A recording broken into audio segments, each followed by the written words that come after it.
So there were several reasons that went into getting a bus. One, it's charming. You can't drive down the street without somebody smiling, waving, or having some like fuzzy good feeling like, oh, back in the 70s I totally did that, or I wanted to do that, or my gosh, apartments are so expensive, why am I wasting my money? That's something I want to do. There is definitely an aspect of pride of ownership with this, because these school buses basically reflect your vision, or in my case, the lack thereof. I just wanted a cool looking bus. I didn't want the Home Depot bus. I wanted like some cool wooden man cave where I could travel around the country and make YouTube videos. Hey, what's up everybody? My name is Jax Austin, and this is Dan the Adventure Bus. Okay, so the exterior of the bus is actually, it's not paint, it is a vinyl graphic wrap. For 6 months I was sponsored, and they provided the wrap as part of the sponsorship. So up top I have 320 watts of solar. Next to that is an AstroTurf lawn that I like to refer to as Milan. Sounds fancy. All right, let's go have a peek at the rooftop lawn and the 320 watts of AM solar up top. So what you see here is the obvious. This is a piece of AstroTurf. I got an end of the roll deal actually here in Tucson. It was only $100. Home Depot sells the same thing for 300 something bucks. Why pay more money? Oh, and I adhered it with Fuse It, like a liquid nails product. It hasn't blown off, and I don't think it will. These are two 160 watt panels. I got them from a place in Oregon. AM Solar, very, very nice people. You get panels from them or any products from them, you can call them, harass them every single day that they're open, and ask them all kinds of questions. They recommend a 2-to-1 ratio, so 2 up top to 1 down below. So technically, I should have 600 watts of solar for a 300 amp hour battery system. However, I charge off the alternator, I drive a lot. It doesn't seem to be a problem at this point. I just installed a tankless hot water heater. So as of a couple weeks ago, I can take a blazing hot shower on the outside of my bus. And that makes me a very, very happy bus lifer. I did this all myself, the shower. When you buy a school bus and you teach yourself how to do mechanics and fix things up, you learn as you go. I don't know if I would have had the confidence to do this when I first started, but I did this thing completely by myself, and I can pat myself on the back and say good job for that one. Trunks, or if you're in the middle of nowhere, you could go nude or boxers, you know. I even let a girl use it. She was in a bikini. So yeah, it's more kind of like a shower at the beach kind of thing, but just bring your own eco-friendly biodegradable soap. And it's really easy. To make a shower is super, super easy. Under the bus I have propane, that's the fuel source. Then I have a water tank, that's where the water obviously comes from. Next to that is a pump, and then you just drill through the bus, it goes into here, hopefully it works, and then that's it, you got a shower, presto. It was very, very easy. Now for the inside, I have some nice cheap Target doormats here, and this is the inside. Basically, the theme is reclaimed, reclaimed, reclaimed. Everything you see in here except for the plywood pretty much is reclaimed. This, for example, was a 16-foot piece of barn rafter that we got at the store in Salt Lake City, Utah. A buddy of mine was a woodworker, so between the two of us, we turned this thing into a countertop. I did have a chopping block, but I didn't want to do anything that people have done before. I wanted to go totally new on this one. These are all reclaimed as well. Couldn't tell you what they originally were, but I do like them now as my little sink cabinets. The wood, it's not from one building. We went to like a reclaimed wood store, like a reseller. So I wasn't actually out at some barn, like with a crowbar, taking a piece of wood off of it. I went to the store and I paid per board foot. So this whole thing, for example, I think it was around 60 bucks or something. But then of course we had to put it together and you have to, you know, add work to it. And also my friend who helped me, I paid him. So, but yeah, so it can be fairly inexpensive depending on where you get it. This is just a standard hardware store fridge. I would highly not recommend it. This is my second one. Thankfully, I took the other one back to Home Depot, no receipt. I swapped it out for a new one. This happened to be the display one, which is why that stuff is still on it. Get yourself a 12-volt fridge, or as we were talking earlier, a 24-volt fridge, and if possible, get a top loader, because That way the cold air doesn't fall out, which kicks on the compressor and eats up your battery. Funny thing about the fridge. So I tried to save money. This was like 130 bucks. The 12 volt fridges are a lot more. We'll say 600 or 700 bucks. I left the fridge on 24 hours a day for a year, and guess what happened? I ruined my $700 batteries. So just a few weeks ago, I had to replace them. I'll show you those in a minute. I was not a very happy camper, but that just goes to show, be dollar smart and penny stupid or something, or vice versa. Whatever it was, I made a terrible mistake. So that's the story with that. If I did another school bus, which I really want to do, I would do things a lot differently on the next one. This one is just plumbed right to 6.5 gallon water containers, and I honestly don't even know if any water has actually ever been pumped out of this thing. Like, I just don't use it, and I find it a complete waste of space in a very small place, which is not my idea of a good time. So what I do is, my favorite way to cook is with a little pressure cooker. It's nice and clean. And honestly, what I've been doing is I cook pretty much only vegetables, not because I'm vegetarian, but because of like cost and things like that. Just meat's expensive. So if I do like lentils or some vegetables, cook it up in the pressure cooker, maybe some rice, then after that I'll throw in some water and heat it up again, slosh it around, wipe it out, and that's it. 2 out of 3 meals come from this thing. I have been doing morning shakes, and those have been super, super helpful, really easy. This thing leaks, I wouldn't recommend it, but it does the trick. Next in the bus, I like to call this thing the dump trunk. This is where all the magic happens. And of course it is a treasure chest, and that's where all the brown gold is, right there. I have myself a little porta potty curve, which is battery operated right here. Just press on that, shoots the water through, has a little holding tank down below. Great little toilet. I'm on the road, so a little stick vacuum, battery powered, is really the best way to go. And since it is my toilet, I also keep my fabric softener in there just to make sure everything smells fresh, smells clean. It's a 2-part system for the toilet. The top part is where you sit, obviously, and where all the fun happens. And then there's a holding tank for fresh water, and there's a little trap door. So before you use it, you open the trap door, you do your business, you hit the flush, and everything goes into a collection bin, and then you shut, the trap door. And then when it kind of fills up, you have to dispose of it and then rinse. I highly suggest rinsing it out. I made a mistake one time and didn't do that. It was, yeah, you get the idea.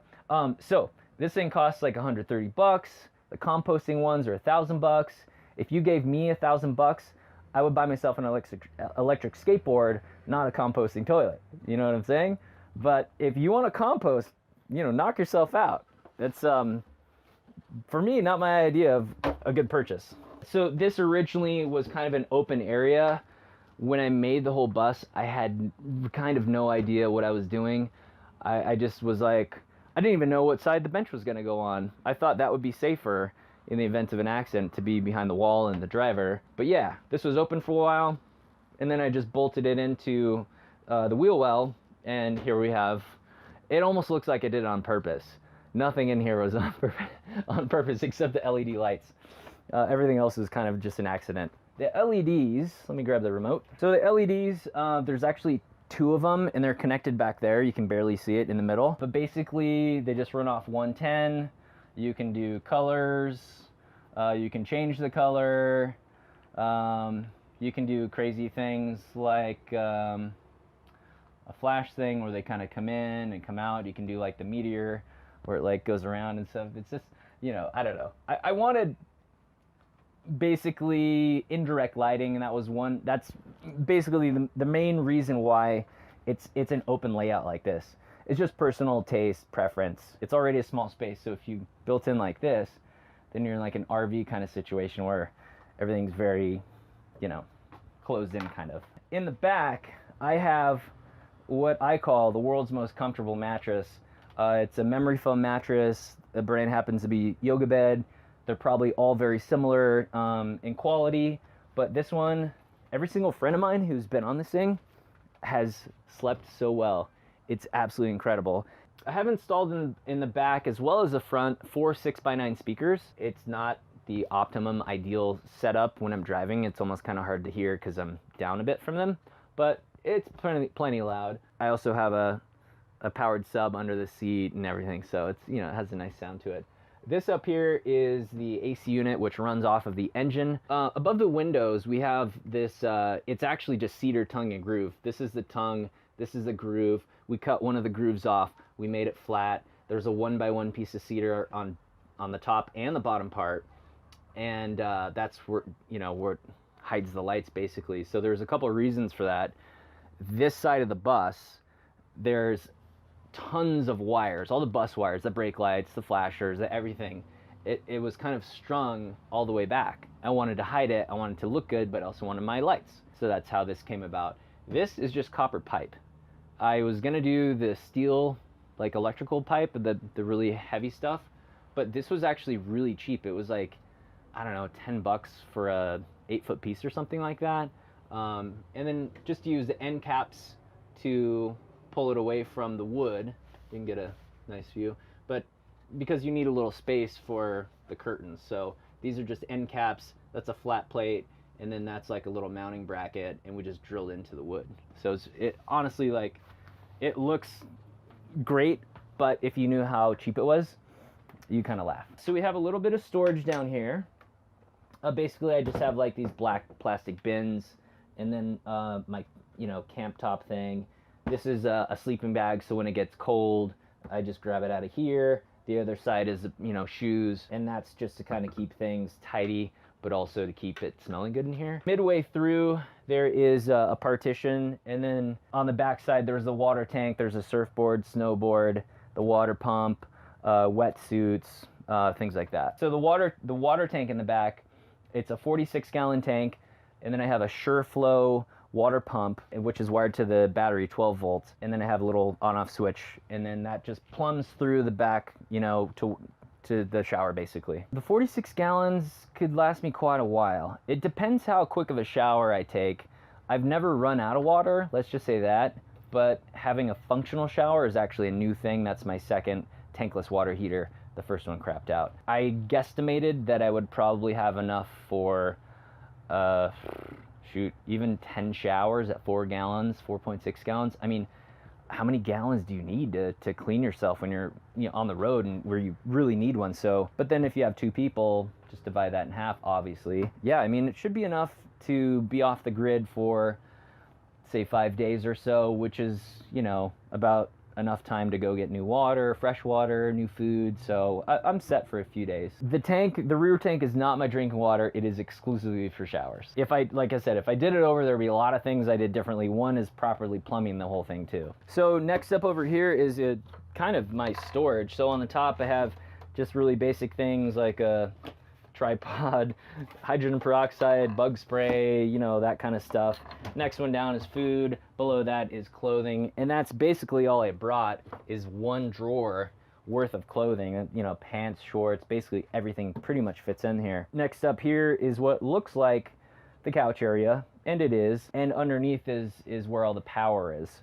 This is just a dense 5-inch foam thing that you can get from a Joann's or somewhere like that. Actually did it in town. And then the best way to see the battery and stuff, and this is just a little like saddle blanket, like I call it a hipster blanket. It's in all the Instagram pictures these days. This is where all the power is. These are brand new 300 amp hour 6-volt batteries. We doubled the 6-volt, made a 12-volt, and kept the 300 amp hours. That's how it works. I also have a charge off the alternator, so I can draw about 50 amps from the engine when it's running. So I have power if it's sunny and I'm parked, and I have power at nighttime if I'm driving, which is pretty awesome in you know, my book. Next to that, I have a 2000 watt inverter, 3000 peak, and then I have a little heater which is from the engine, and I honestly never turn it on. I should have ripped it out. And that's also something I would have done differently. It's worthless, especially if you put your electronics or your power next to it, because you're you're gonna overheat your inverter. This is a newly installed battery monitor. I'm at 99.8%. You will damage your AGM batteries if you let it get below 12.2. I learned the hard way. And monitoring it on a solar charge controller can kind of work, but that's not the actual voltage. That's just the voltage coming in to the system. Sometimes this and this can be a little bit different. So let's just do a little check here. So this says I'm at 13.1 and this is 12.9. So there is a little discrepancy, and even there's a little sun today as well. So I would highly recommend you spend the extra 200 bucks, get yourself a battery monitor. One of the most important things in my mind is when you do a school bus, it's the noise factor, right? When you have an RV, it's a turnkey thing. It is made, you know, by professionals. It's ready to go. But when you have a school bus, you do it all yourself. And what a lot of people fail to talk about or to do, the upgrade, is to address the noise. So I used like 3 different noise products. I replaced the doghouse insulation on the inside with a Dyna liner, like a hood liner, Dyna hood liner. Great product, really expensive. If there's an alternative, go for it, because it's gonna set you back a little bit. Also, I use the Dyna pad. Like I said, no endorsement. If there's a better product, cheaper, use it. That cut down on the noise significantly. I also used the thin, sticky rubber kind of thing, which is more like sound insulation for, like, you know, audio systems and stuff. I basically put it everywhere I could because the thing was so freaking noisy. It's like I couldn't even talk on the phone. And now I can basically have a very quiet conversation with somebody in the back at freeway speeds. And also, under all these floors, it's all sound insulation, but it only goes basically everything except the steps and under here. If I did it over, I would do every single square inch of this thing in some kind of sound insulation. Guys, thanks so much for watching. I hope if any of you are thinking about the bus life, if I was able to motivate you to try it, that would make me really happy. I do make mostly daily travel videos in Dan the Adventure Bus, traveling around the US. If you want to check it out, just type in Jax Austin into YouTube, or you can find me anywhere online. So I'll see you guys hopefully on my channel. Oh, and by the way, if you come over, say you came from Chris and G, and comment in one of the videos, I'll make sure to comment back. Yeah, you got it, man.